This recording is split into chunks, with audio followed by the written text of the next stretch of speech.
Cuando Lance Armstrong confesó públicamente su dopaje en un programa de máxima audiencia, se ponía fin a la época más oscura del ciclismo, el final de la década de los años 90 y el arranque del siglo XXI, cuando un deporte entero se convirtió en una trama de tramposos y los médicos que les surtían de las sustancias dopantes, cada vez más sofisticadas.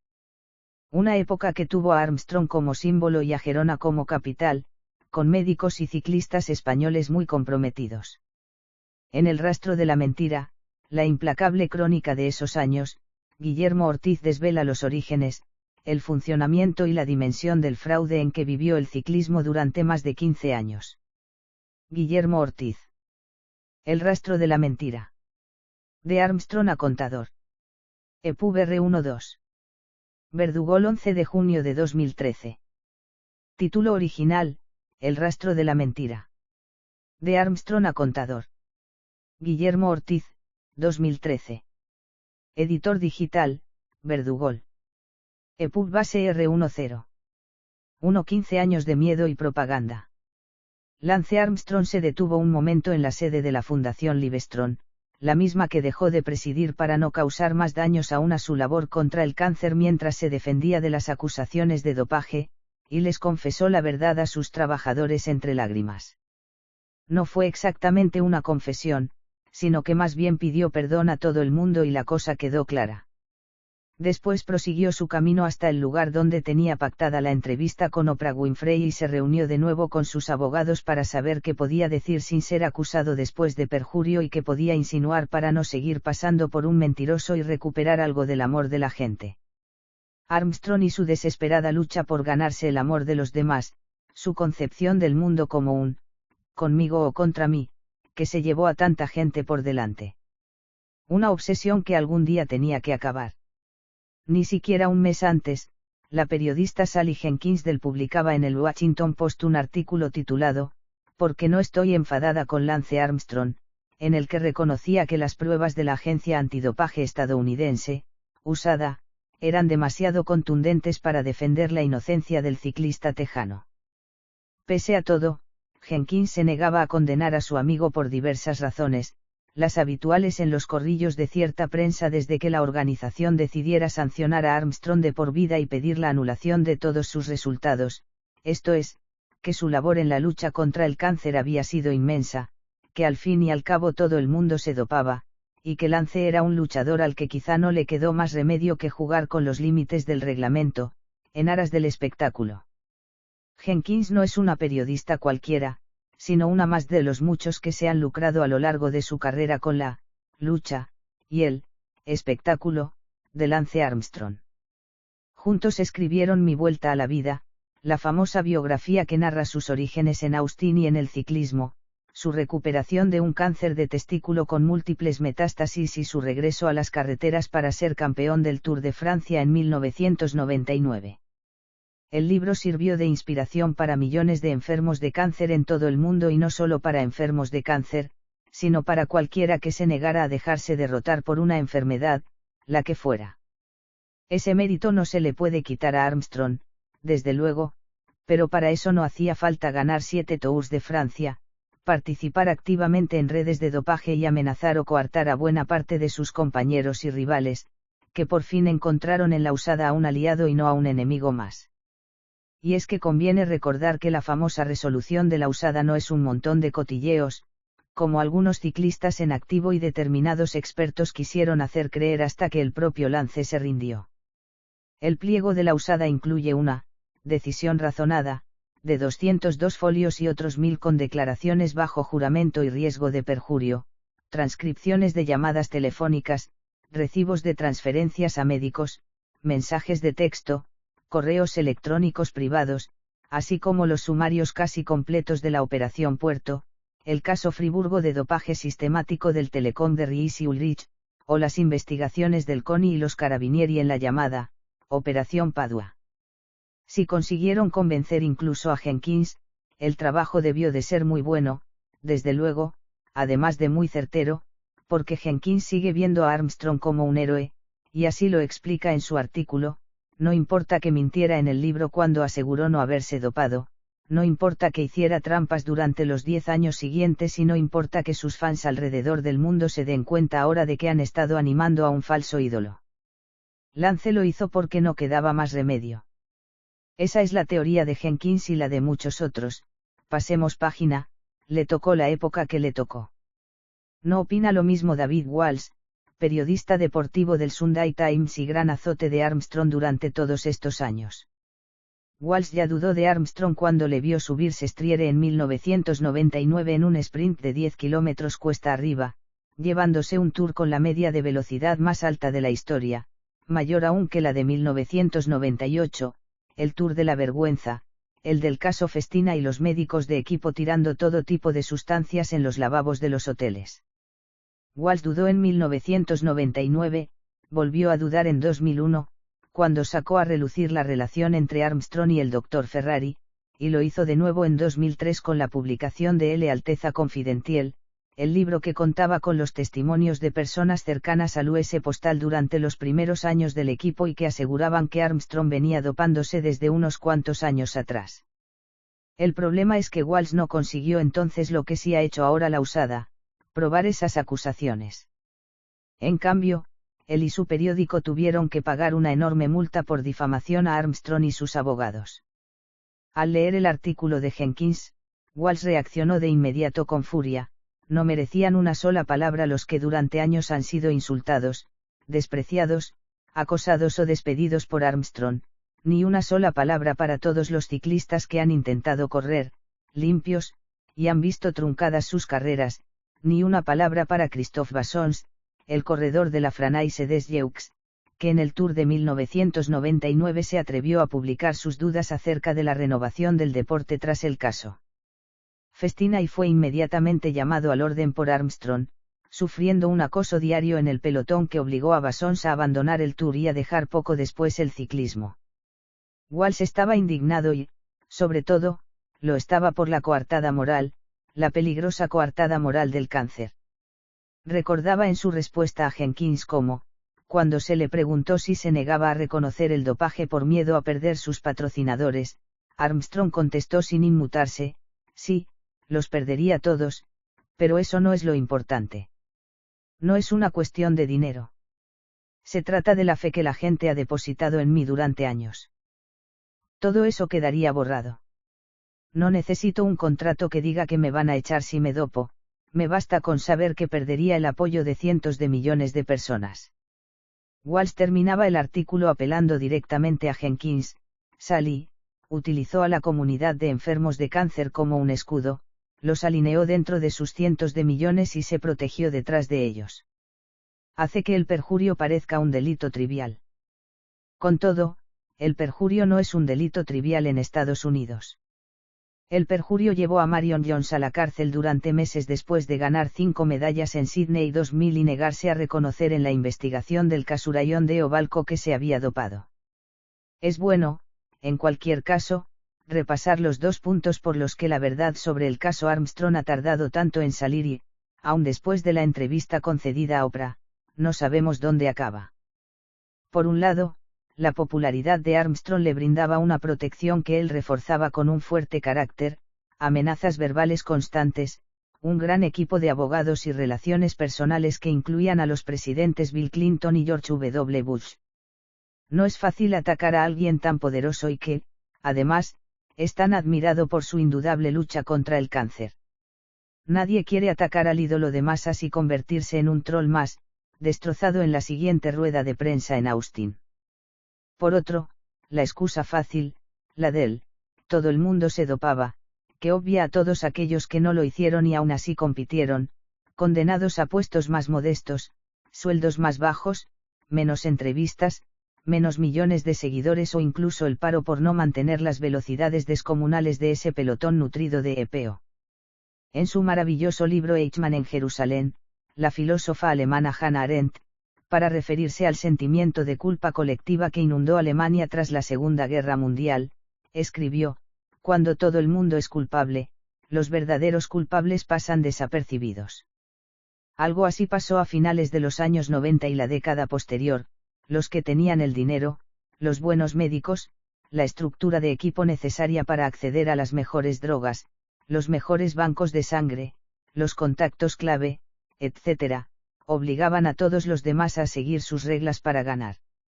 Bassons es un ejemplo, pero no el único. Incluso durante esta época negra del ciclismo mundial, muchos corredores lo intentaron, paniagua, como llama Tyler Hamilton, respetando el término castellano, a correr sin doparse. Lo intentaron y lo consiguieron.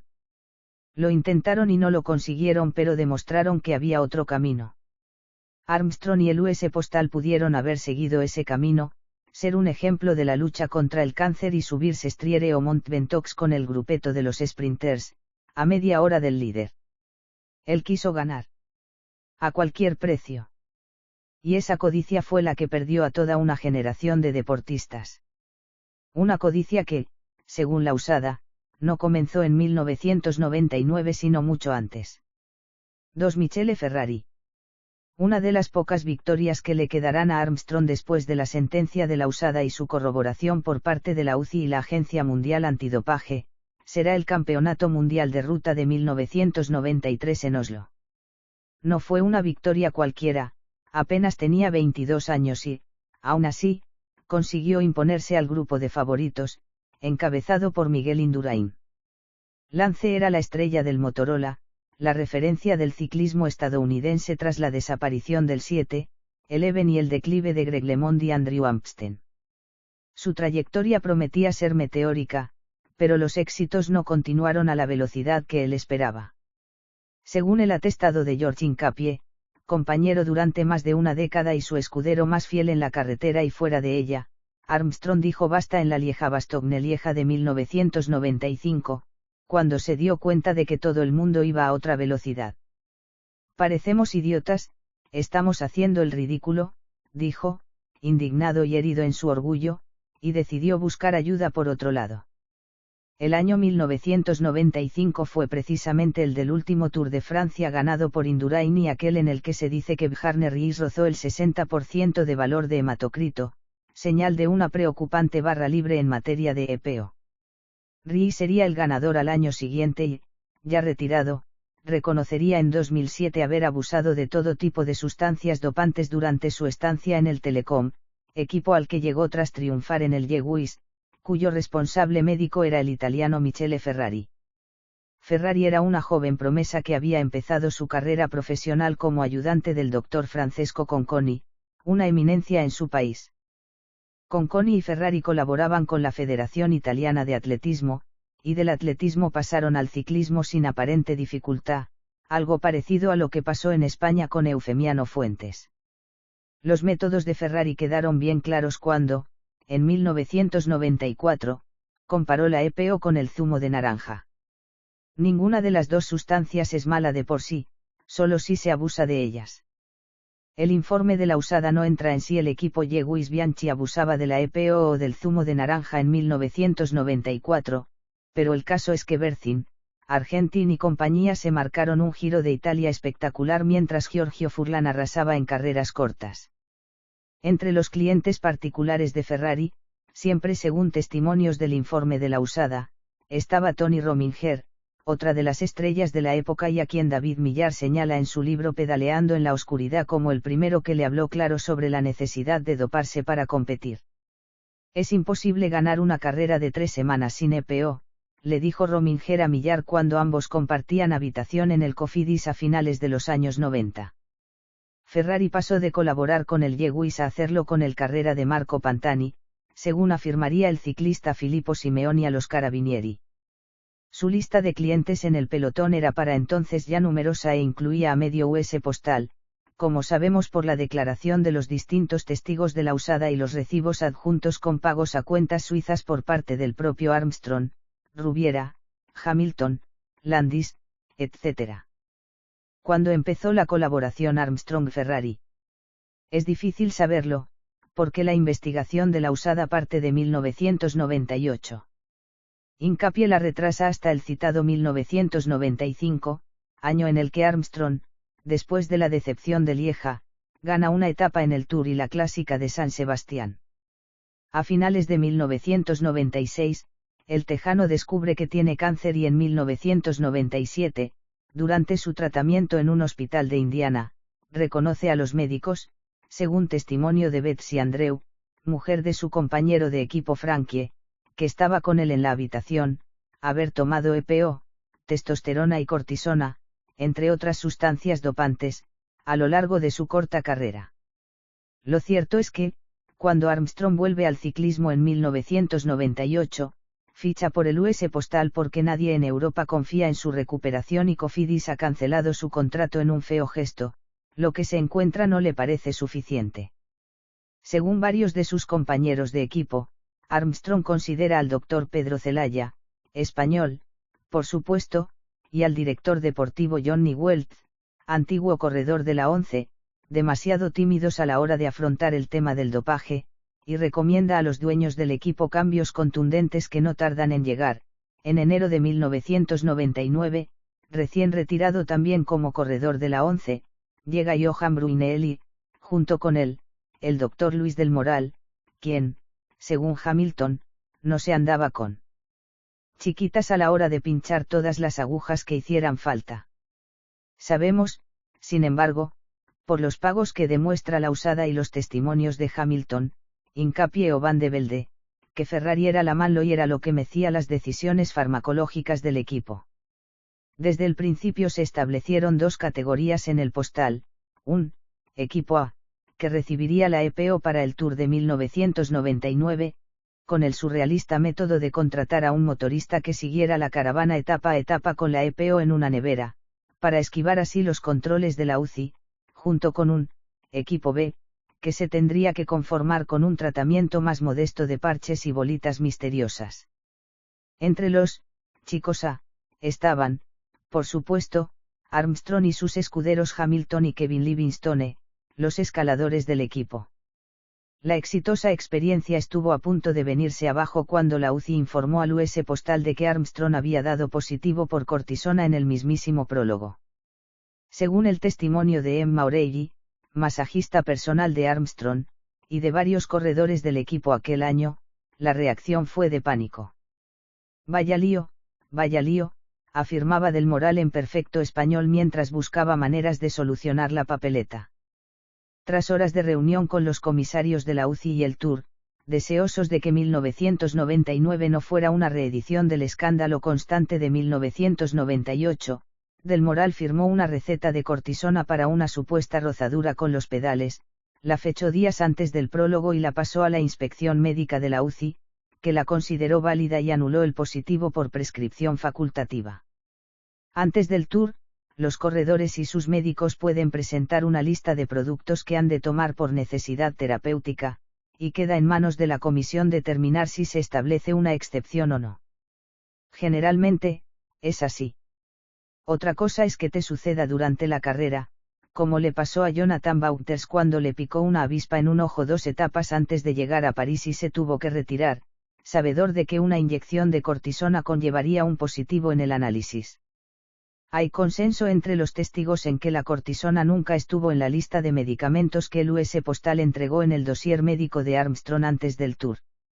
La exhibición se repitió en 2000, aunque sin motorista de por medio y añadiendo transfusiones sanguíneas por recomendación de Ferrari, un método ya utilizado en los años 80 y que consiste en extraer sangre rica en oxígeno, congelarla y reinyectarla cuando el cansancio empieza a aparecer a lo largo de la competición, generalmente en las jornadas de descanso, lo que explicaría muchas exhibiciones y desvanecimientos en las etapas inmediatamente posteriores.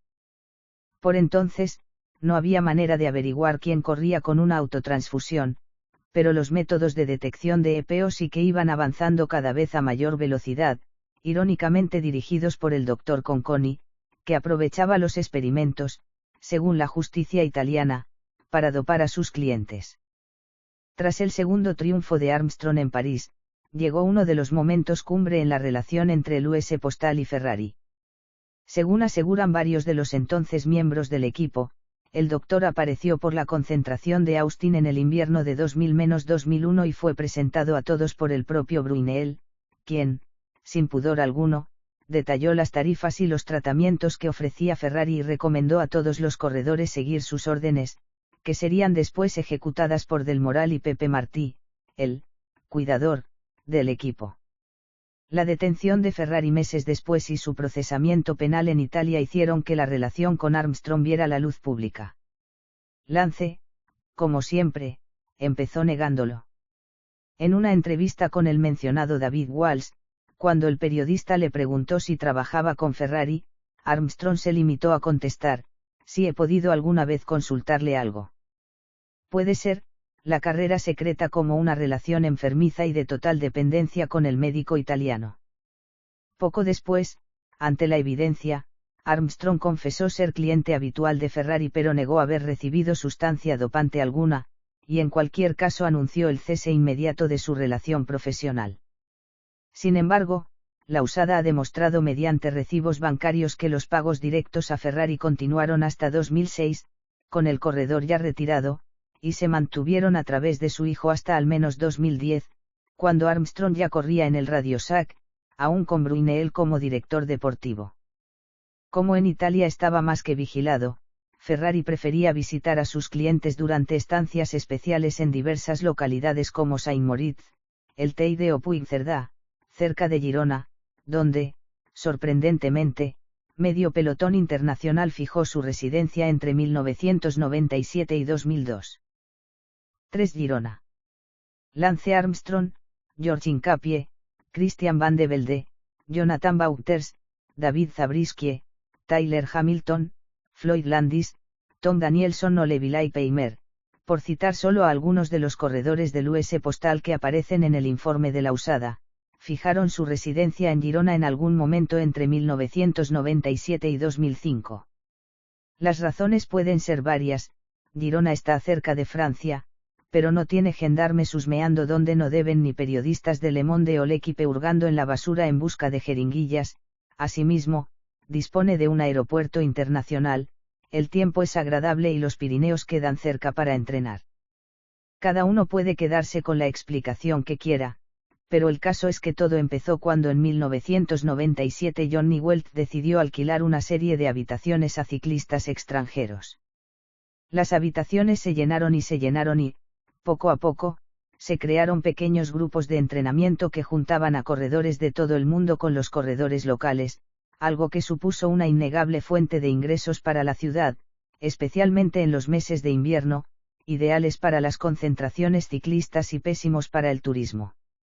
Hamilton cuenta en su libro cómo su primera esposa y él utilizaban el apartamento, anexo a su vez al de Armstrong, para almacenar EPO y otras sustancias, sabedores de lo fácil que era despistar a los vampiros de la UCI. Bastaba con variar la ruta del entrenamiento, entrar en casa por puertas traseras o, en el caso de ser sorprendidos sin posibilidad de huir o mentir y aún en el periodo en el que podías dar positivo, tumbarte en el suelo, no emitir un solo ruido y aparentar que no había nadie en la casa, confiando en que el comisario en cuestión apareciera al día siguiente, cuando la sustancia dopante ya estuviera debidamente diluida en el organismo, sin riesgo de que fuera detectada. La lectura del libro da pie a pensar que, cuando un ciclista llegaba a Girona, lo primero que aprendía era farmacología, y en eso también tenían mucho que ver Ferrari y Del Moral.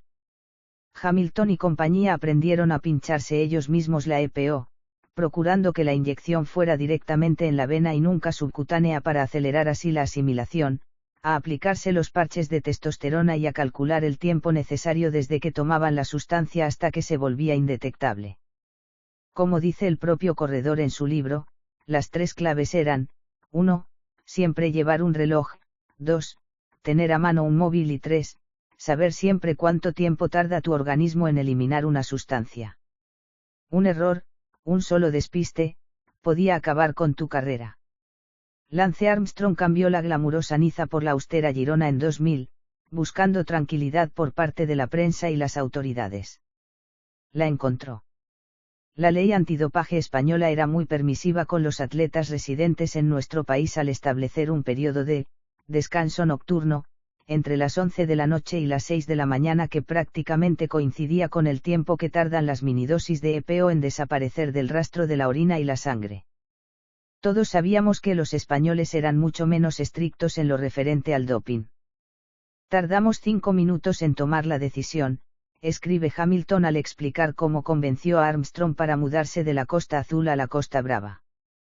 En Girona, donde, según Walsh, la EPO era un producto sorprendentemente habitual en las farmacias, lo peor que podía pasarte es que se fuera la luz, que en realidad es algo que te puede pasar en cualquier lugar del mundo, con el inconveniente de que en este caso la EPO de la nevera se echaría a perder. Varios compañeros de Armstrong explicaron ante la comisión de la USADA cómo se avisaban y se turnaban para actuar en caso de una eventualidad así.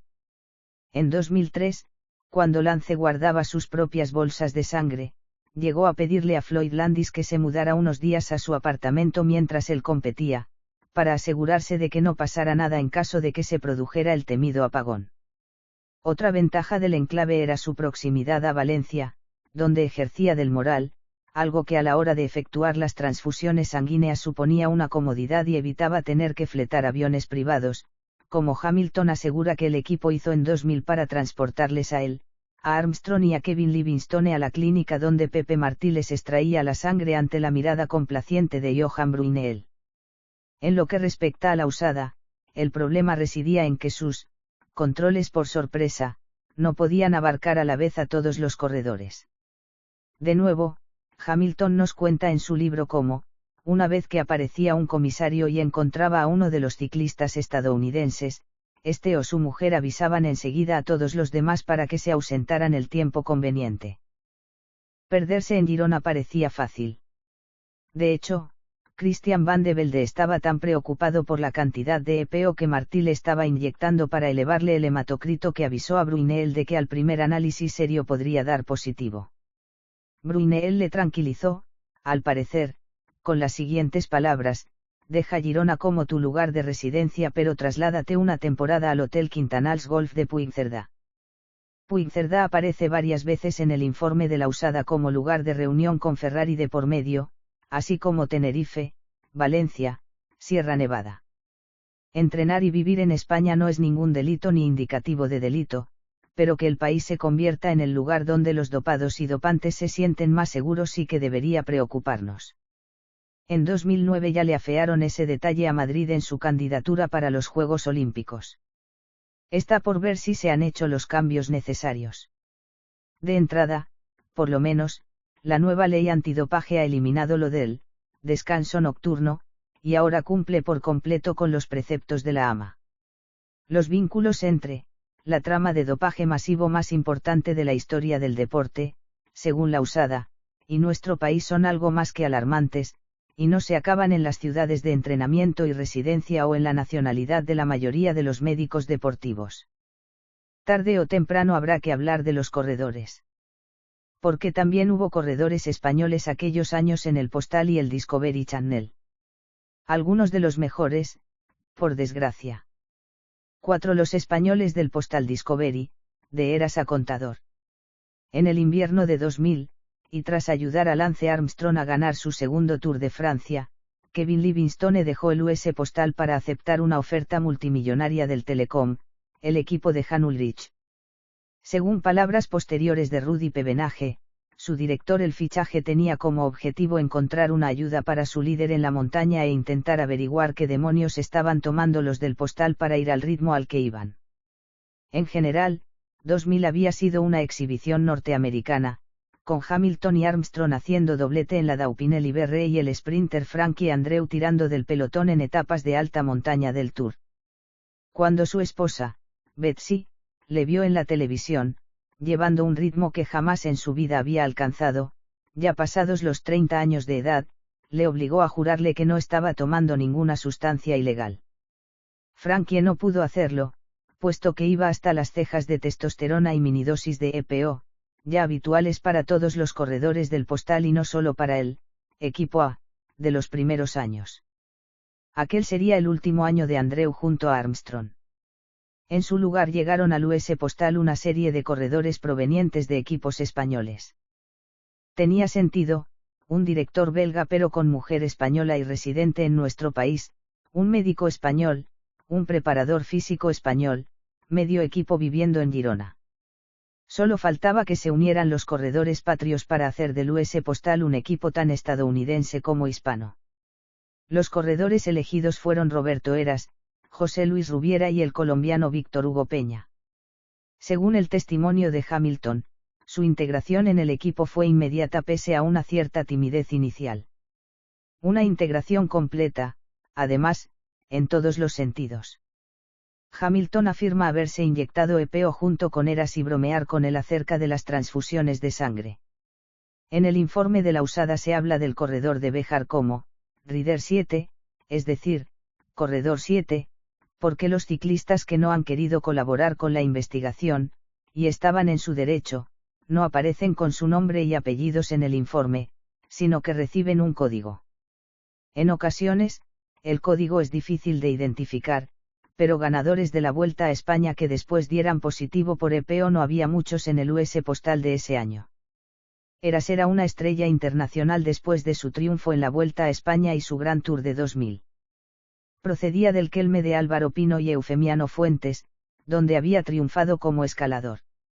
Al poco de fichar por el postal, compró una casa en Girona y se unió al grupo de estadounidenses y asimilados que se preparaban para las carreras en la ciudad catalana.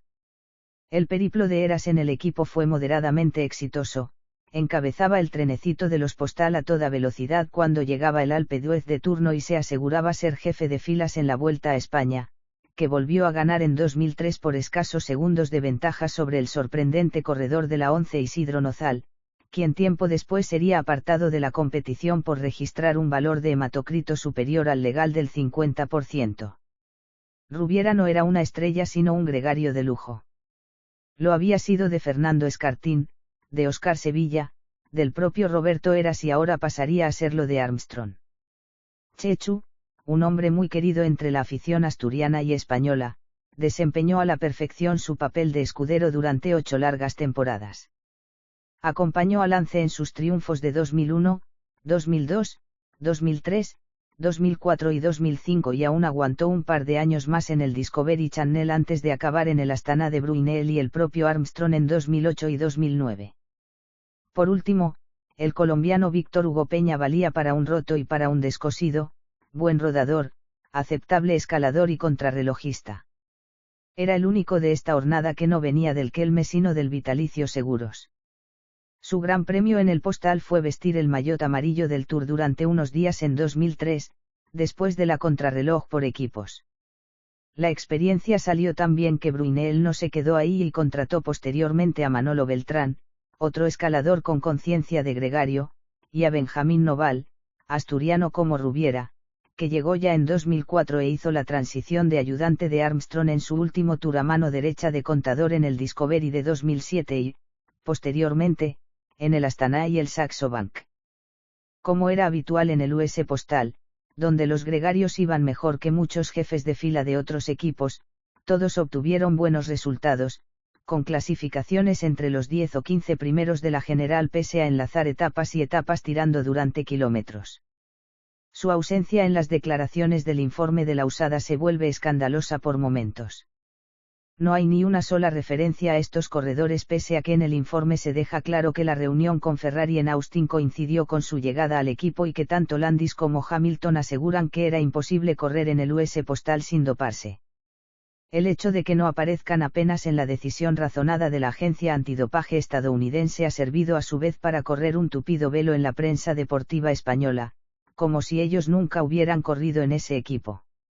En cuanto a sus carreras fuera del US postal y su relación con el dopaje, cabe apuntar que Roberto Heras, tras pasar por las manos de Fuentes y del Moral, acabó dando positivo en 2005 por EPO, cuando la Vuelta a España de aquel año ya era suya. Tras la sanción decidió retirarse, aunque recientemente la justicia ordinaria le ha devuelto el triunfo por un defecto de forma. Su nombre también estuvo vinculado a la Operación Puerto, como veremos más tarde. Rubiera no se separó nunca de Brunel y nunca dio positivo a lo largo de su carrera, pese a que la USADA afirma que pagaba a Ferrari por sus consejos, pero a Beltrán sí que lo cazaron en 2008 por EPO antes incluso de que empezara el Tour, cuando ya había fichado por el Liquigas buscando un buen final a su carrera. El año anterior, a los 36, había sido una de las atracciones de la Vuelta, acabando en un sorprendente 9º lugar. La posterior sanción de 2 años acabó con su vida profesional. Los últimos en llegar, ya tras la retirada de Armstrong, fueron Alberto Contador y Aimar Zubeldia. Contador era una joven estrella con excelentes resultados que se había criado en la Once y el Liberty de Manolo Saiz, y cuyo nombre había aparecido y desaparecido varias veces de los informes de la Operación Puerto. Tras un 2006 espantoso, Bruyneel fichó a Iván Basso, el protegido de Armstrong, como sucesor del texano, pero la justicia deportiva italiana sancionó al ganador del Giro precisamente por su implicación con el Dr. Fuentes y Johan se quedó sin líder para el Tour.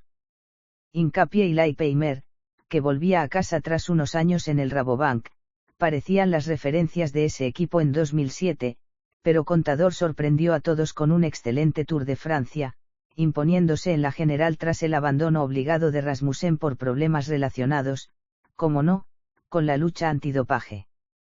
Los médicos de aquel Discovery Channel y del posterior Astana eran los mismos que los que acabaron la etapa del US Postal, Pedro Celaya y el omnipresente cuidador Pepe Martí. Celaya había sustituido a Del Moral en 2004, después de que Armstrong culpara al médico valenciano de su bajo rendimiento en el Tour de 2003, el único de los 7 que estuvo mínimamente competido. Contador daría positivo en 2010, ya lejos del manto protector de Bruyneel y Armstrong, por unos picogramos de clenbuterol repetidos en varios análisis a lo largo del Tour, especialmente después de la segunda jornada de descanso. El corredor y su entorno alegaron una intoxicación alimentaria mientras la Agencia Mundial Antidopaje insinuaba la posibilidad de una autotransfusión mal hecha. Después de casi año y medio de lucha jurídica, el Tribunal de Arbitraje Deportivo mantuvo el positivo y la sanción correspondiente de 2 años, al considerar que ninguna de las dos partes había podido demostrar con un mínimo de verosimilitud objetiva sus teorías. Contador perdió así el Tour de 2010 y el Giro de 2011. El último fue Aimar Zubeldia, quien llegó ya en 2008, tras una irregular trayectoria de muchos años en el Euskaltel Euskadi de Jesús Losa, donde alternó grandes clasificaciones en el Tour con actuaciones muy por debajo de su nivel, como le sucedía a Iván Mayo, aunque, a diferencia de Mayo, Zubeldia nunca dio positivo en ningún control. Tras la escisión de Astana en 2009, prefirió marcharse con el núcleo duro, Bruyneel, Armstrong, Celaya, al Radiosac, donde aún milita. El año pasado, con 35 ya cumplidos, consiguió ser sexto en el Tour. Todos ellos han estado involucrados en la mayor trama de fraude organizado de la historia del deporte, pero ninguno ha querido colaborar con la investigación. En España ni siquiera se ha abierto una al respecto. Lo más parecido que tenemos es ese desmadre llamado Operación Puerto, cuya vista oral, de enero a marzo de 2013, es decir, 7 años después de la detención de Fuentes y compañía, sigue siendo una incógnita. 5. La Operación Puerto. Decíamos antes que Armstrong estaba muy enfadado con Luis del Moral por su rendimiento en el Tour de 2003 y que eso le costó el puesto al doctor valenciano. Los resultados no mejoraron de inmediato. En 2004, tras el Tour de Romandía en el que el Ponac de Tyler Hamilton y el Saunier Duval de Leonardo Piepoli coparon los 4 primeros lugares, el estadounidense estaba que trinaba. ¿Qué nueva mierda española estará metiéndose esta gente para ir así?, le decía Armstrong a quien quisiera escucharle. Sus sospechas se trasladaron a la UCI, y el mismísimo doctor Mario Zorzoli se reunió con Hamilton para explicarle en Lausana que, estarían muy pendientes de sus resultados sanguíneos durante el resto de la temporada. Justo en la Vuelta a España de ese año, tanto él como su compañero Santi Pérez darían positivo por transfusión de sangre ajena, lo que invita a pensar que el doctor que ambos compartían, Eufemiano Fuentes, simplemente se equivocó de etiquetas y le puso a uno la sangre del otro. Eso piensa Hamilton, desde luego, y lo deja claro en su libro, pero no se ha podido demostrar. La relación de Hamilton con Fuentes venía de 2002, cuando dejó por fin la disciplina del US Postal, harto del comportamiento dictatorial de Armstrong y en busca de sus minutos de gloria. El dominio del equipo estadounidense era tal que todos los gregarios pensaban que podían ser estrellas con el debido asesoramiento. Hamilton se fue al CSC de Bjarne Ries, quien, según el ex corredor, le mandó inmediatamente a Fuentes. Eufemiano Fuentes era un nombre muy conocido en el deporte español. Ya en 1985, el periodista Juan Mora publicó en El País un artículo en el que le mencionaba como uno de los preparadores, científicos, más importantes del atletismo nacional y aseguraba que estaba trabajando en un plan adecuado de trabajo cara a Barcelona 92 con sustancias que no daban positivo en los controles, por otro lado casi inexistentes, del COI.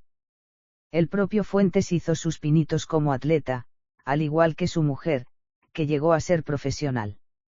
Su relación con el preparador técnico Manuel Pascua Piqueras empezó en esos años y, como hemos visto recientemente, se prolongó al menos hasta 2010, cuando estalló la Operación Galgo, con Marta Domínguez de por medio.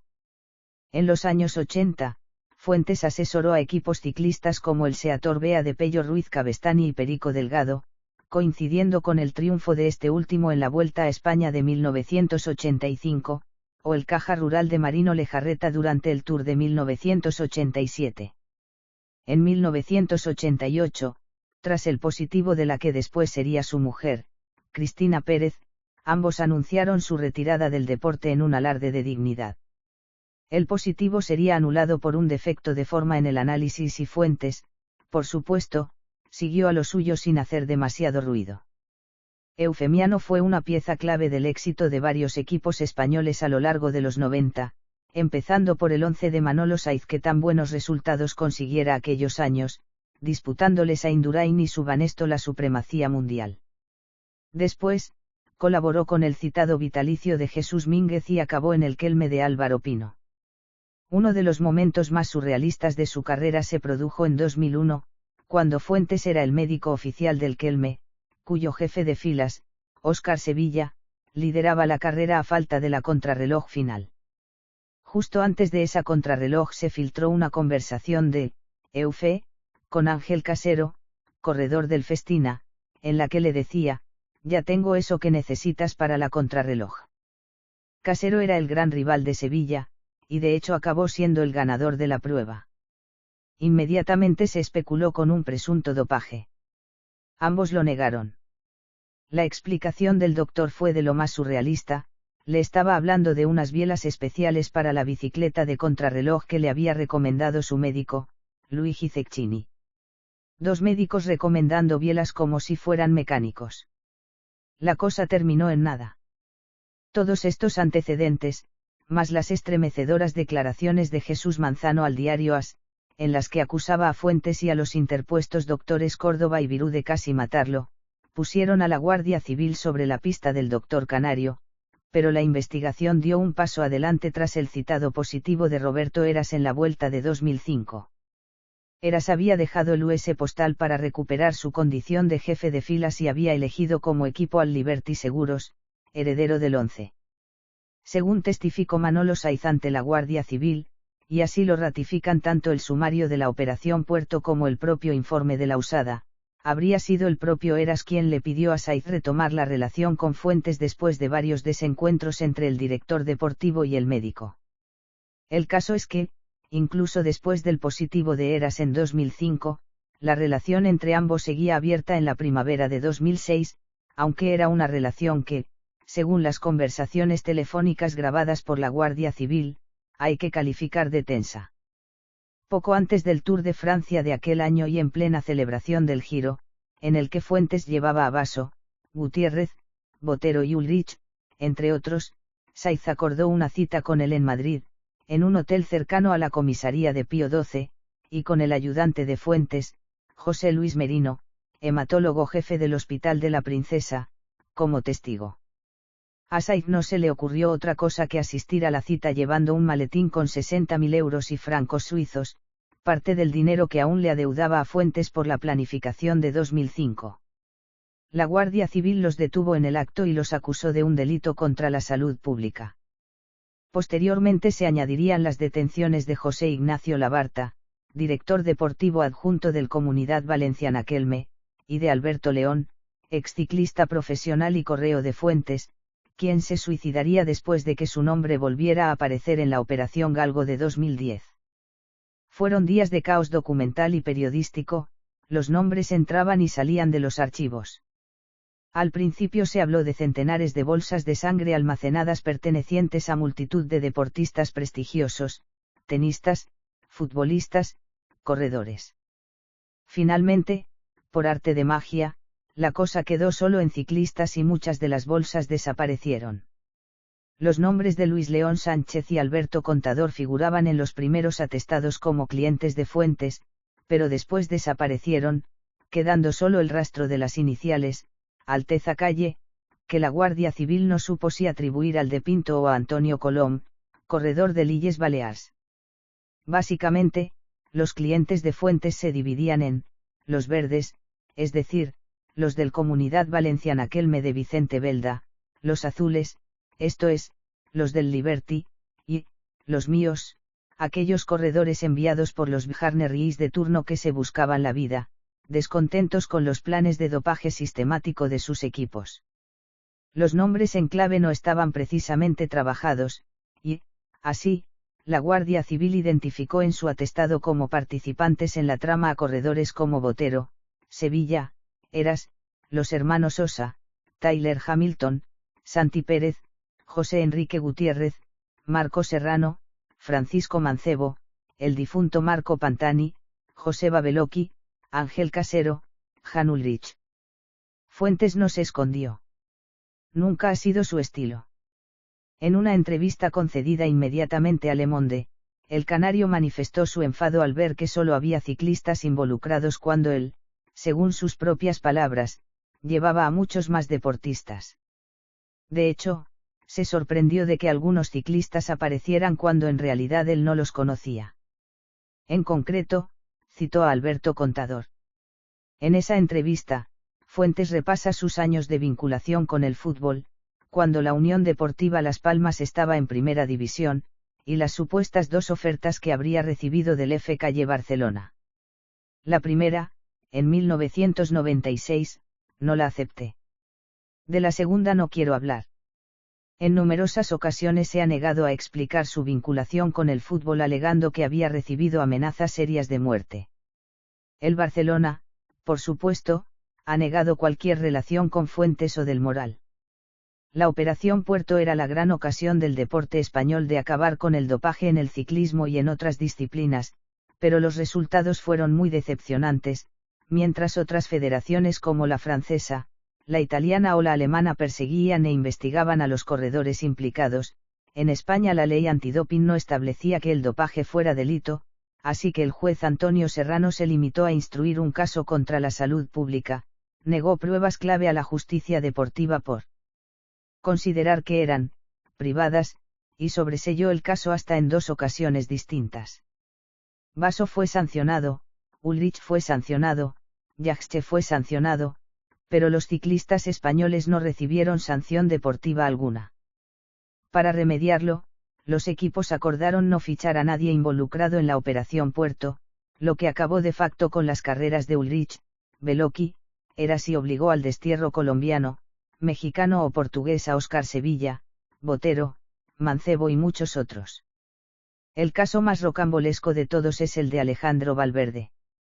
Una de las bolsas incautadas por la Guardia Civil llevaba el nombre en clave de Valv. Piti.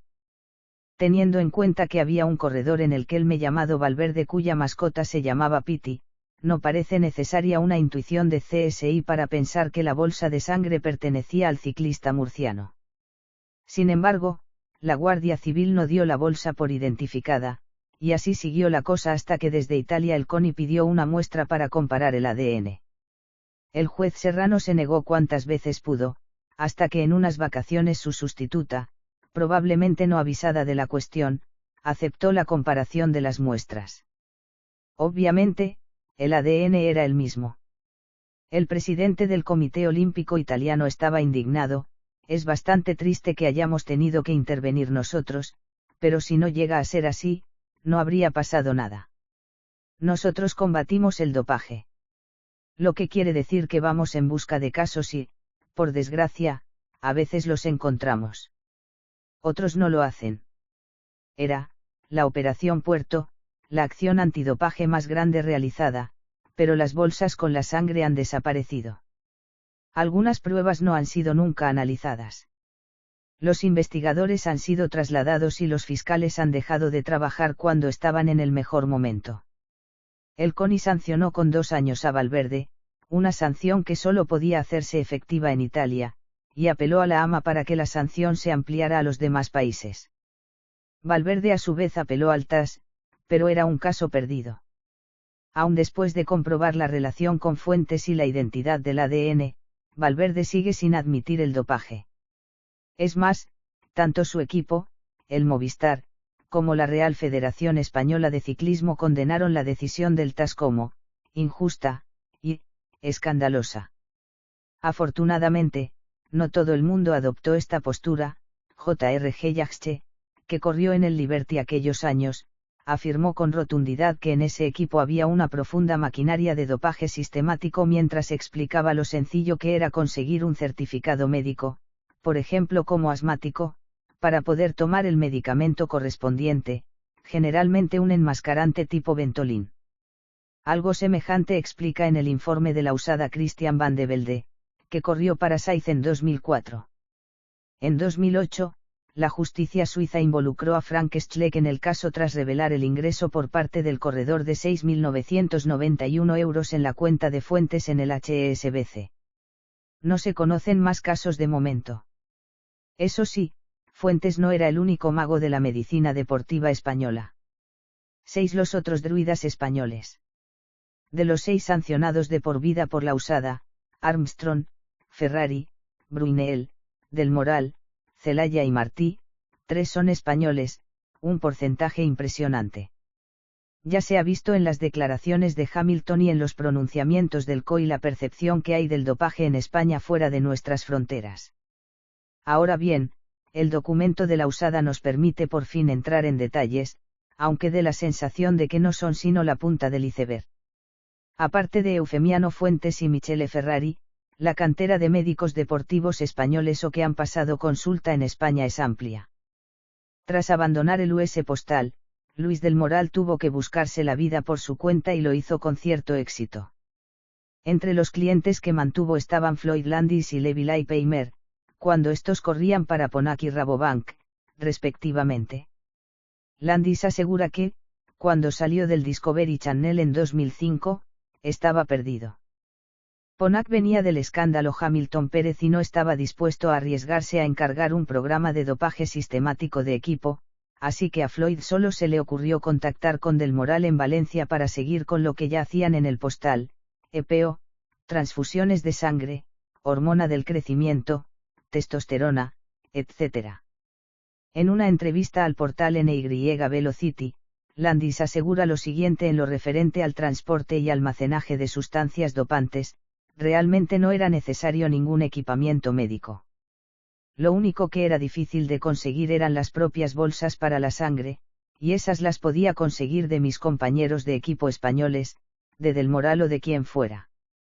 El dopaje llevó a Landis a ganar el Tour de Francia de 2006, pero a los pocos días se reveló su positivo por testosterona, sustancia que él insiste en que no tomó nunca. Se revolvió contra la sanción hasta que en 2010 estalló y admitió su culpa. Recientemente, Del Moral ha sido de nuevo protagonista de varias informaciones por su relación con el mundo del tenis, especialmente con la Academia Tenisbal de Valencia, una zona que viene a ser al tenis lo que Girona al ciclismo, en términos de concentración de estrellas nacionales y extranjeras. Entre las clientes reconocidas de Del Moral se encuentra la italiana Sara Errani, sorprendente finalista en 2012 de Roland Garros. Los rumores llegaron a apuntar a David Ferrer la víspera de la última Copa Davis, pero el tenista de Javea negó conocer a Del Moral. Por su parte, Leipheimer asegura en su testimonio ante la USADA que recurrió a Pepe Martí para comprar EPO cuando estaba en el Rabobank y luego en el infame Gerolsteiner de Bernard Kohl y Stefan Schumacher, que dieron positivo por consumo de cera o EPO de tercera generación. Pepe Martí siguió vinculado a la estructura del US Postal cuando ésta se mudó al Astana, y ya se quedó ahí como preparador personal de Alberto Contador hasta la marcha del pinteño al Saxo Bank.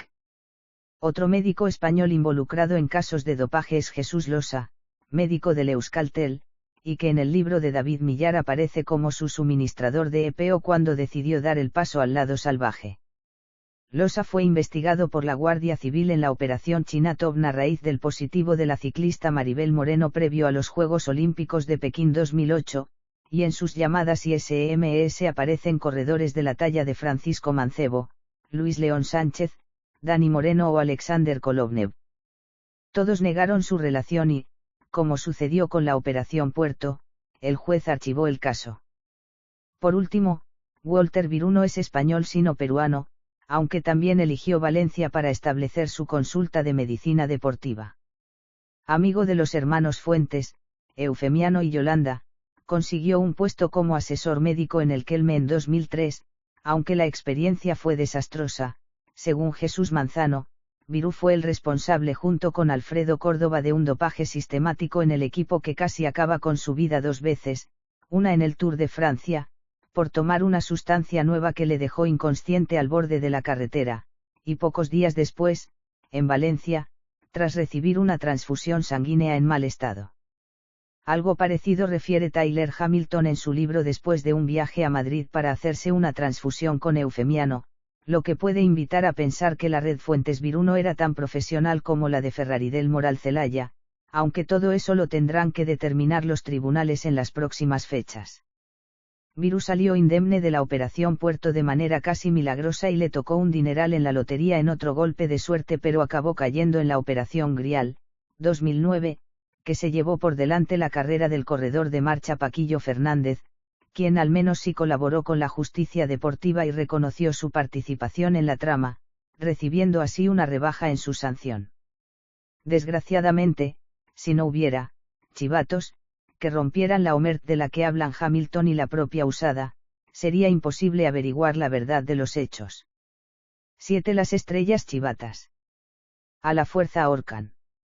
A Floyd Landis nunca se le habría ocurrido denunciar lo que pasaba en el US Postal cuando corría en ese equipo y era parte activa de la trama de dopaje. Tampoco protestó cuando Del Moral le preparaba los compuestos con los que ganaría el Tour de 2006. Incluso después de dar positivo y de que le quitaran la victoria, el menonita se lo tomó con calma, lo negó todo, aceptó los fondos que familiares y amigos habían reunido para preparar su defensa, y paseó su inocencia por todos los medios de comunicación. En una entrevista con Paul Kimmage, otro prestigioso periodista deportivo anglosajón, Landis narra así cómo reaccionó tras el positivo: les pregunté a los abogados de Ponac qué podía hacer y me dijeron, no podemos representarte porque representamos a Andy Rin, el propietario del equipo, así que hablé con mi compañero Miguel Ángel Perdiguero, que hizo el tour conmigo, y me dijo, conozco a unos abogados españoles que salvaron a Íñigo Landaluce de un positivo por testosterona en la Dauphiné. Deberías hablar con ellos. Me dijeron que fuera a Madrid, así que me fui a Madrid. El tímido Landis se encontró al llegar a Madrid con los consejos habituales: niégalo todo y di que la testosterona la produces de manera natural. Landis estaba aturdido, ni siquiera sabían cuáles eran los resultados exactos del test y ya estaban buscando explicaciones alternativas. Lo pusieron delante de un enorme grupo de periodistas y le obligaron a leer un comunicado en un inglés que el norteamericano califica como propio del traductor de Google. No volvió a colaborar con ellos. Fue sancionado por 2 años y ya no pudo encontrar un equipo competitivo tras su sanción. Rabioso, no le quedó más remedio que confesarlo todo. En mi cabeza no había diferencia entre decir no lo hice y contar una media verdad como la de David Millar, en plan, lo hice una vez y esperaba que me pillaran, y fui tan tonto que me olvidé de tirar la jeringuilla. Antes de Landis ya teníamos multitud de indicios y testimonios, pero ninguno tan potente. Tras el escándalo Festina, Willy Boet y Bruno Roussel escribieron sendos libros sobre el dopaje masivo en los años 90, vinculando directamente a equipos, masajistas y médicos españoles en el proceso. Ninguno de sus libros se tradujo siquiera al español. Aparte de Christophe Bassons en 1999, Betsy Andreu tampoco se cayó la boca pese a que el trabajo de su marido dependía de ello, y contó a quien quiso escucharla que el propio Armstrong había confesado que se dopaba incluso antes de contraer el cáncer. A partir de 2001 la cosa se disparó, especialmente tras salir a la luz la relación entre Michele Ferrari y el estadounidense. Filippo Simeoni declaró contra Ferrari en el juicio que se celebró en Italia y Armstrong no se lo perdonó fácilmente. 3 años después, en uno de los momentos más infames de la historia del ciclismo y con el Tour de 2004, el sexto consecutivo, ya en el bolsillo, Armstrong se dedicó a marcar personalmente a Simeoni para que no consiguiera escaparse del pelotón. Fue un momento surrealista. Simeoni se metía en los distintos grupos de fugados y detrás de él aparecía Imperial el maillot amarillo. Para mayor surrealismo, según cuenta Landis, Johan Bruyneel pidió por el pinganillo al resto de los compañeros que tiraran a bloque para atrapar a Simeoni y al propio Armstrong. Floyd contestó, que le jodan, no voy a hacer el ridículo, no voy a tirar para atrapar a mi propio líder de equipo, al líder de la carrera, nos está avergonzando a todos. Se fue a cola de pelotón y ahí pasó el resto de la persecución. Aquel fue su último año en el US Postal. Cuando L'Équipe hizo público el positivo de Armstrong por cortisona en el prólogo de 1999, David Walsh contactó con Emma O'Reilly, su masajista personal en aquel tour, y ésta le confesó de primera mano que Armstrong no tenía autorización médica para utilizar ese producto. Walsh lo publicó y Lance, en una rueda de prensa multitudinaria, acusó a O'Reilly de rencorosa y mala profesional e insinuó que mantenía relaciones sexuales con sus pacientes, es decir, los miembros del equipo. Nadie le respaldó en las acusaciones. Nadie defendió tampoco explícitamente a O'Reilly. Ley del silencio. Para Lance, todos eran unos frustrados vengativos, envidiosos de su éxito. A todos los podía tumbar con sus tentáculos periodísticos o empresariales, incluso políticos. Trató de hundir la carrera profesional y la vida personal de Greg LeMond, humilló a Landis insinuando que era un desequilibrado y amenazó por SMS a la mujer de Leipheimer. Tyler Hamilton tuvo un encontronazo personal con él en un bar cerca de Austin, que acabó con amenazas, insultos y su expulsión inmediata del local, cuyo dueño, por supuesto, era amigo de Lance. Los corredores en activo, salvo Manzano, y así le fue, siempre han procurado estar calladitos, pero una vez retirados se ve que la confesión es más fácil. Leyendo el testimonio de Landis ante la usada y la citada entrevista con Kim Mage, da la sensación de que a Floyd le mueve un cierto sentimiento de injusticia. Algo así como, yo lo hice pero vosotros también, y no voy a pagar yo solo por esto. Hay un momento impresionante en el que Landis afirma que Oscar Pereiro, vencedor final del Tour de 2006, y él hablaban con total naturalidad de las drogas que tomaban y de las que les quedaban. Cada uno sabría lo que tomaba el otro porque habían corrido juntos el año anterior en el Ponac. Estas declaraciones nunca han sido probadas y Pereiro, por supuesto, las ha negado. Lo dicho, antes de Landis hubo otros whistleblowers, pero ninguno que hubiera sido desposeído de un Tour de Francia. Eso lo llevaba todo a otro nivel. Hamilton también testificó e hizo público su testimonio. Pronto encontraron apoyo en Leipheimer, Danielson, Van de Velde y sobre todo en el agente Jeff Nowitzki, el mismo que dirigió la investigación federal del caso Balco y que llevó a buena parte de los mejores velocistas estadounidenses al estrado o a prisión. De todo eso hablaremos más adelante. La pregunta ahora mismo es, ¿habría sucedido todo eso si Armstrong no hubiera decidido rizar el rizo y volver a la competición en 2009? 8. El regreso de Armstrong.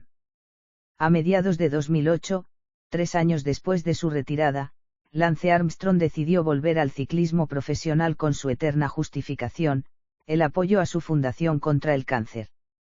Eso sonaba muy bien, pero la usada ha demostrado que durante esos años Lance seguía pagando religiosamente a Michele Ferrari y asesorando deportivamente al Discovery Channel de Bruyneel y Contador.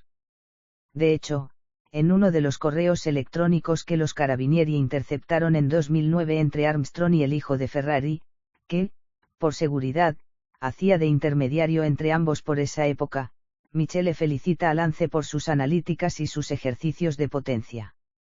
Son muy buenas cifras, dice, a lo que el texano contesta inmediatamente, como de buenas, que necesitamos para ganar el Tour.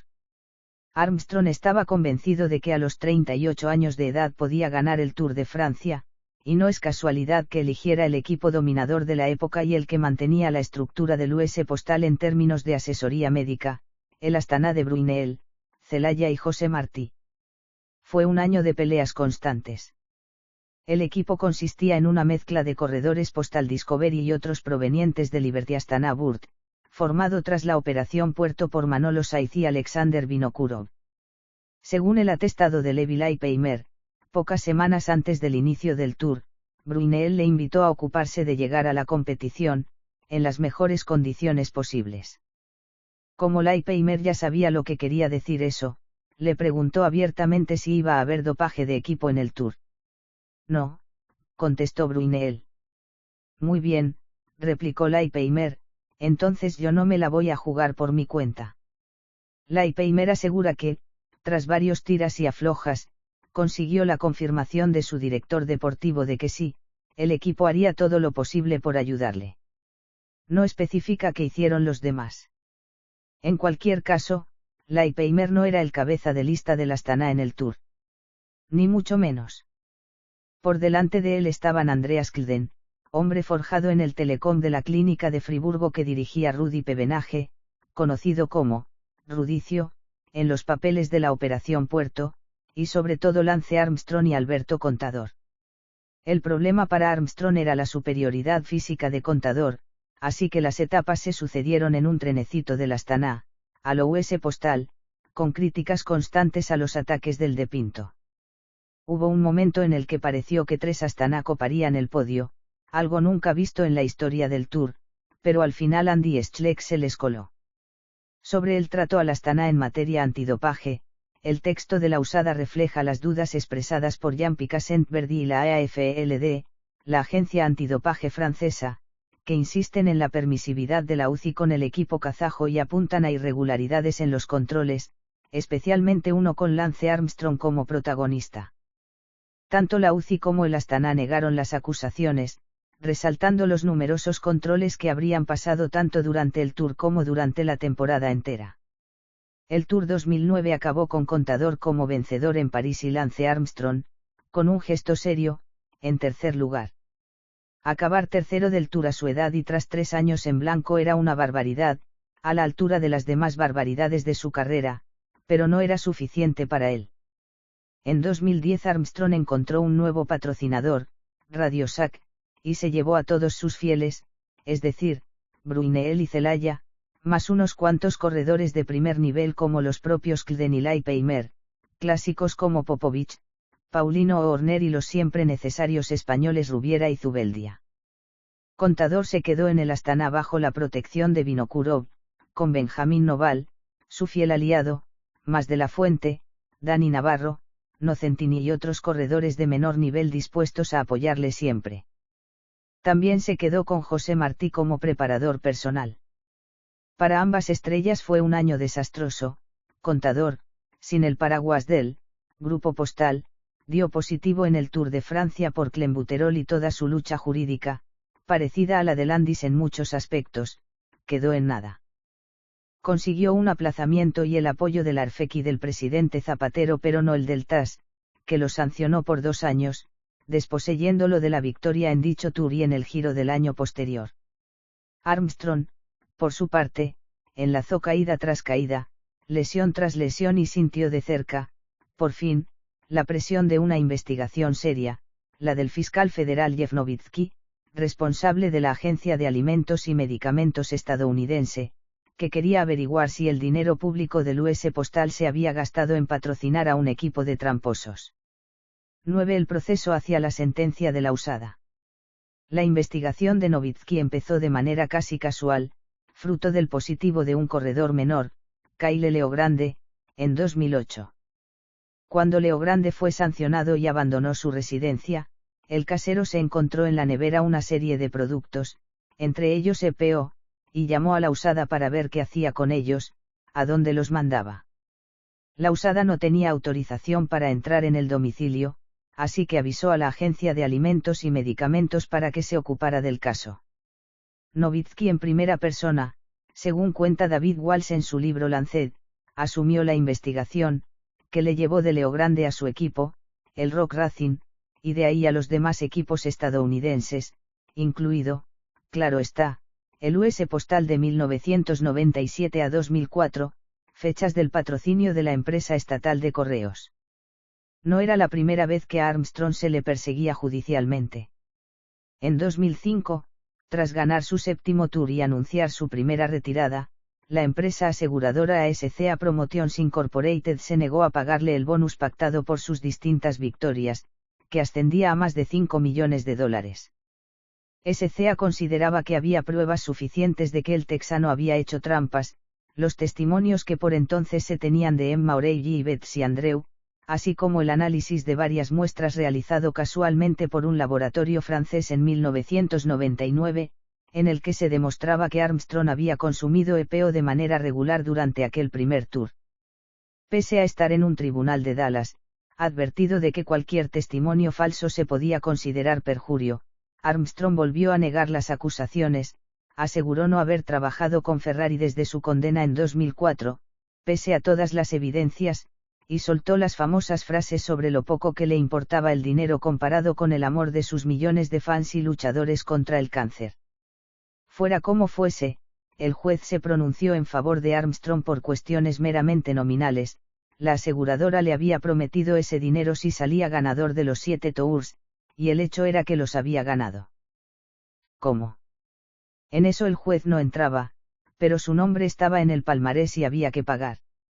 Con Jeff Nowitzki de por medio, la cosa no iba a ser tan fácil. Nowitzki, como hemos dicho, fue el agente especial del caso Balco y su reputación es parecida a la de un Elliot Ness del dopaje. No se detiene ante nada. Encarceló a Marion Jones por perjurio y recientemente hizo lo mismo con la estrella del béisbol Barry Bonds. Envalentonado por las declaraciones de Landis, que se dedicó no solo a escribir un libro y conceder entrevistas sino también a mandar correos electrónicos a la UCI, la AMA, la USADA, etc. Explicando su relación con la trama del postal y su deseo de confesar, Nowitzki empezó a convocar como testigos a diferentes excorredores para evaluar su disposición a colaborar con la agencia. Tras Landis cayó Hamilton, y tras Hamilton lo hicieron Wouters, Leipheimer, Danielson, Van de Velde, Andrew.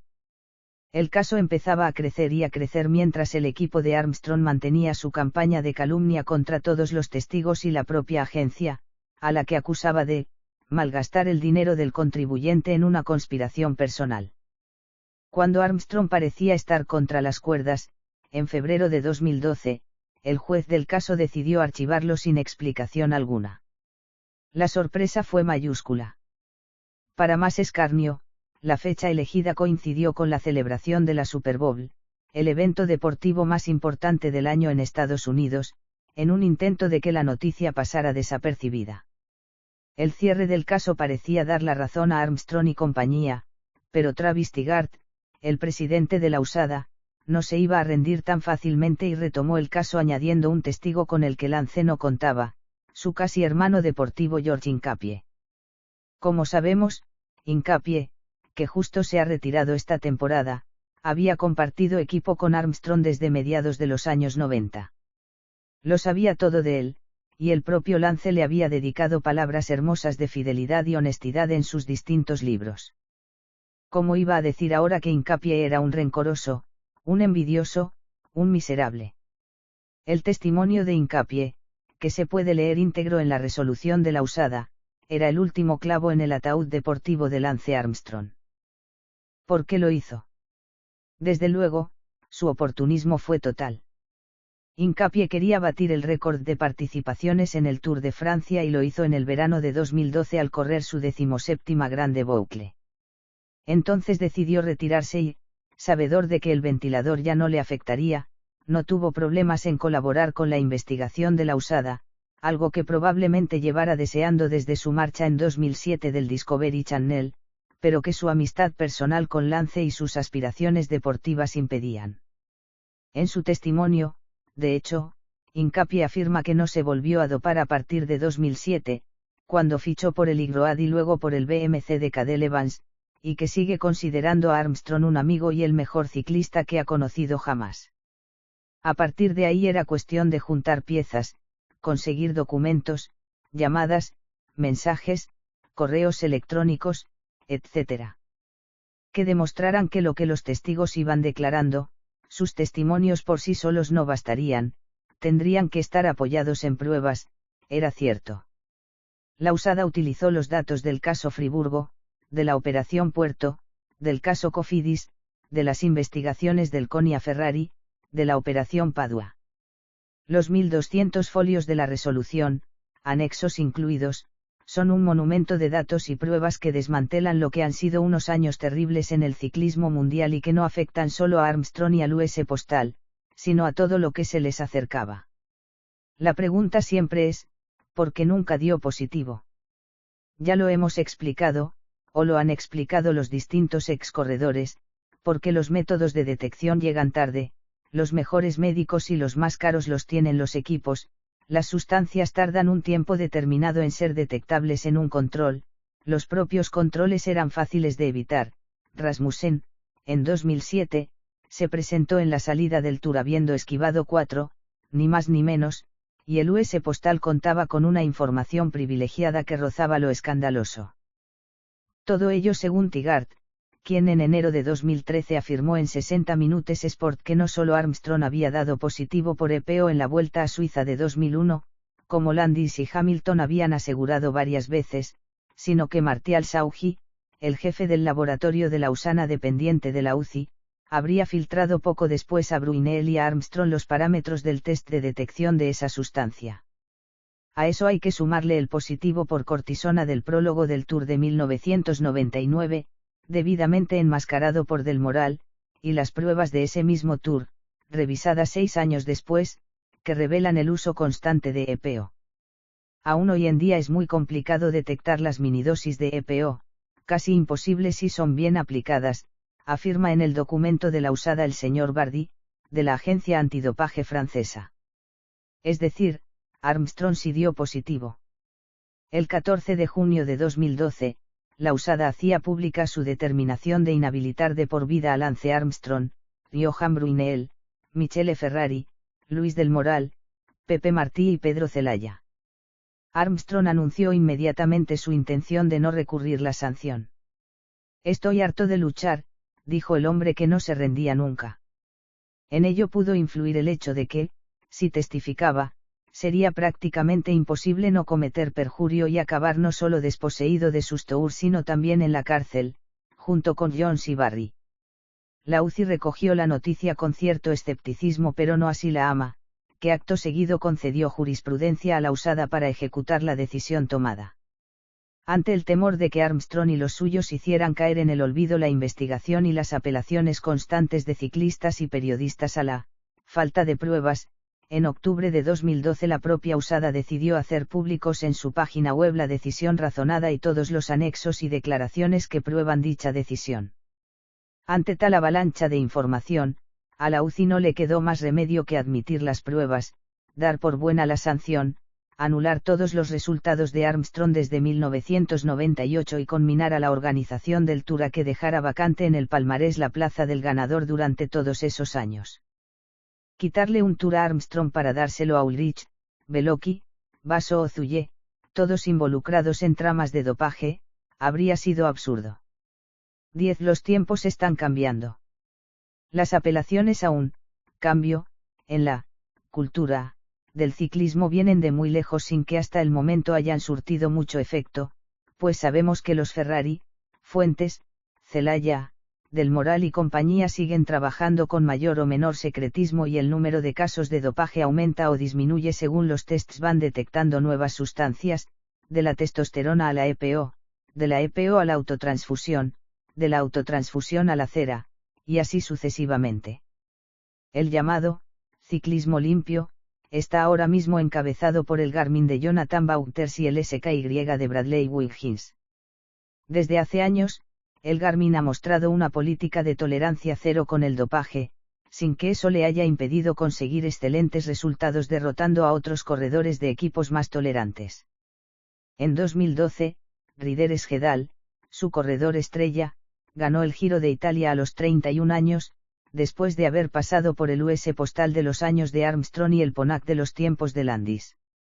El hecho de que el equipo mantenga la residencia en Girona puede ser simplemente casual, pero no invita al optimismo. La autobiografía de David Millar, Pedaleando en la oscuridad, habla maravillas de Wouters y su compromiso antidopaje, pero también lo hace de Van de Velde, un corredor que reconoció ante la USADA un dopaje sistemático durante años y años. El médico del equipo es Prentice Steffen, antecesor de Pedro Celaya en el US Postal. Uno de los primeros éxitos del Garmin fue el cuarto puesto de Bradley Wiggins en el Tour de 2009, que después se convirtió en tercero por la descalificación de Lance Armstrong. Wiggins, un excelente contrarrelojista y multimedallista olímpico en pista, consiguió ese tercer puesto después de haber quedado 71º en el Giro de ese año y 134º en el del año anterior, ya a los 29 años. En su libro, Millar dijo de él: nunca ganará el Tour de Francia. Solo que sí lo ganó, en 2012, con el equipo SKY, un equipo que se precia de no admitir a ningún corredor o excorredor con un positivo a sus espaldas, aunque se le cuelen Michael Barris de vez en cuando. La temporada del SKY fue arrolladora, no solo Wiggins ganó el Tour sino que Chris Froome quedó segundo, una exhibición parecida a la que ambos protagonizaron en la Vuelta a España de 2011. Antes, en la Dauphiné-Libéré, una de las pruebas más prestigiosas y duras del año, habían conseguido colar a 4 corredores entre los 9 primeros, repitiendo doblete en cabeza. En el blog Ciclismo 2005 llaman al equipo, UK Postal, con cierta ironía. Ellos lo achacan al entrenamiento científico, que el Movistar dice querer imitar este año. Para completar el año, Wiggins también ganó el Tour de Romandía, la París-Niza y la crono de los Juegos Olímpicos. Pas normal, diría Armstrong, y cuesta no pensar lo mismo. El único lunar del SKY, lo único que les ha hecho humanos, ha sido el cuarto puesto de Froome, un corredor anodino hasta hace apenas un año, en la Vuelta 2012. El chico sufría, llegaba agotado, se retorcía sobre la bici y al menos no parecía que estuviera disfrutando de esa sucesión de etapas tortuosas, todas ellas con final en alto y esfuerzo descomunal de los líderes, sin apenas descanso. Los dos primeros de esa vuelta fueron Alberto Contador y Alejandro Valverde, de cuyo pasado ya se ha hablado mucho.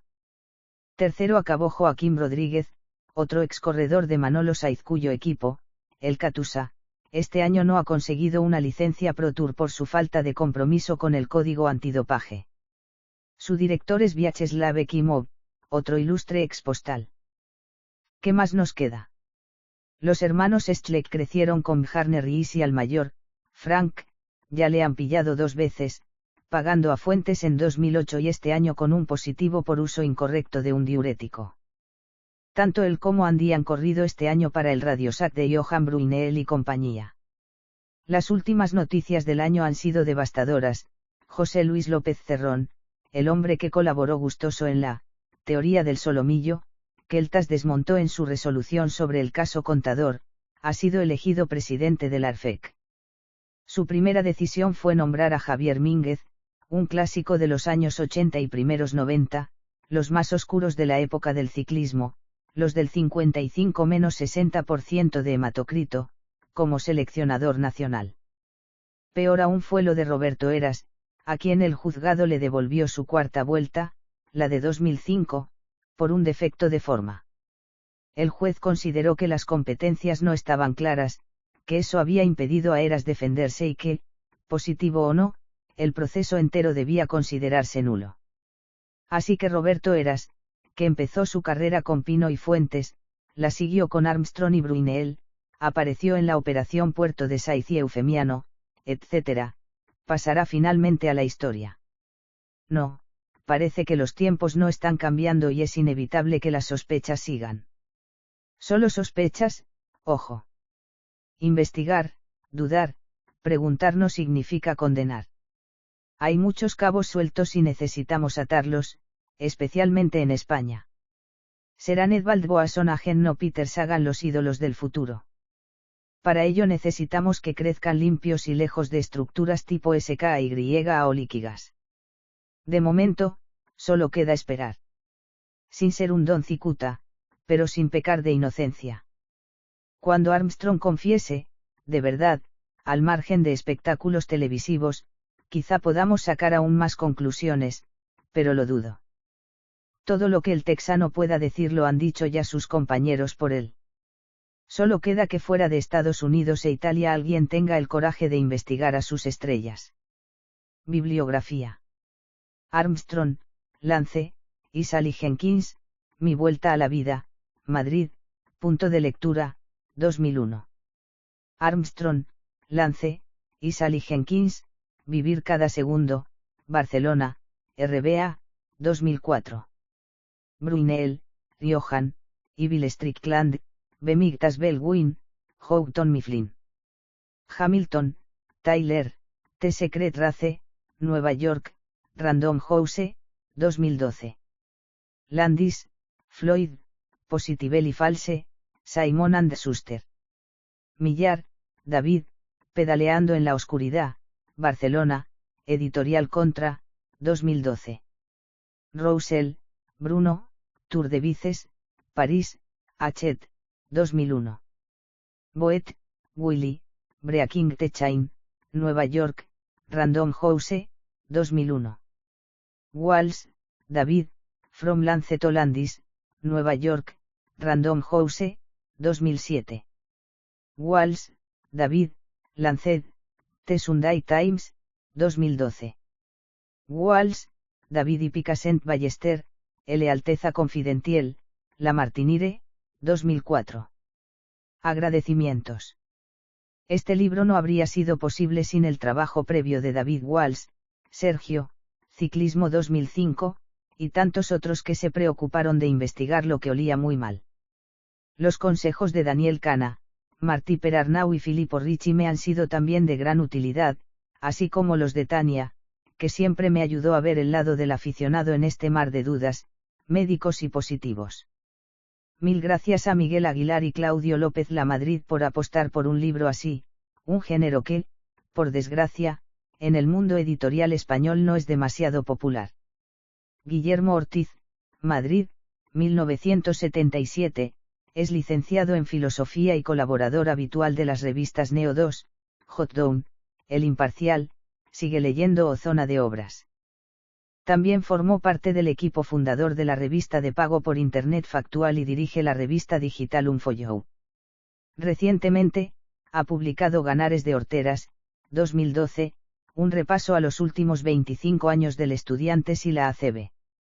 También es autor de la novela Cuando las cosas dejaron de tener sentido, 2007, y de la crónica del 15, M al 13, J, 29 días de Spanish Revolution, 2012.